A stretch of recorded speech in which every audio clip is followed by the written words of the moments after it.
business problems and solving problems, that's really the crux of it all, isn't it? Learning and development. That's our purpose, to help people perform better in what they need to do in their workplaces. And I hear, and of course, with my job, I look a lot around social media, and I see a lot of talk on learning and development still around topics like, are learning styles real, or, you know, but the other end of the spectrum, I find we should get away from just talking learning and development. We need to be at the business end of the table.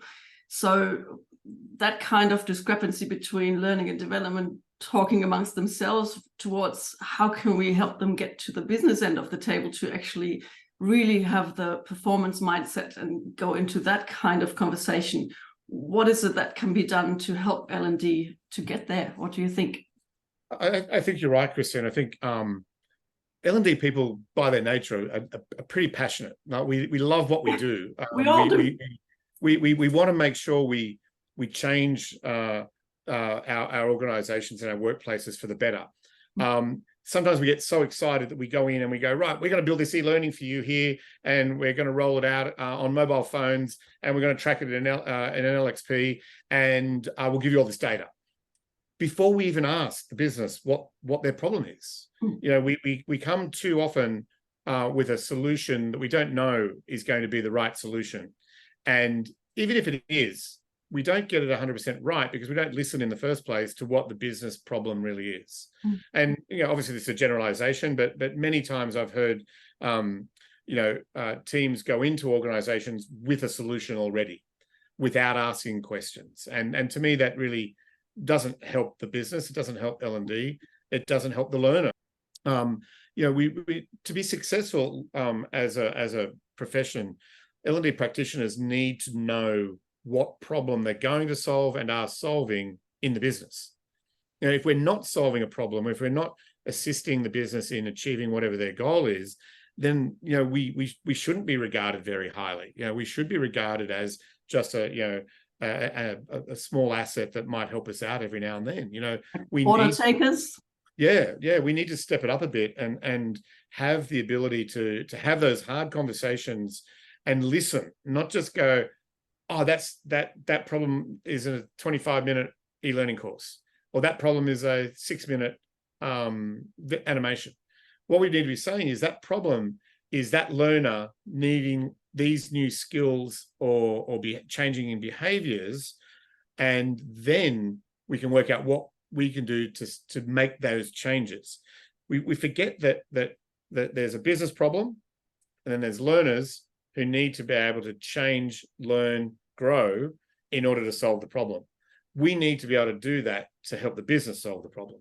We need to be able to say, when we do this, that learner, that member of your team will learn this, will do this, will change their behavior, and therefore the outcome is, oh, great, it's actually the outcome you're looking for, which is solving that business problem. So from what I'm hearing, it's like L&D really sits in every business unit rather than at a central spot. Well, it's everywhere, or like in practicality, let's say we've got one L&D entity somewhere. How do they get that information from everywhere? How can they dig into the business problems? So I do think, if the L&D team is centralized, I think it's really important for them to have individuals that align themselves with a business unit, really get to understand them thoroughly, understand their past problems, predict what's going to happen down the track, be a valued member of that business unit team.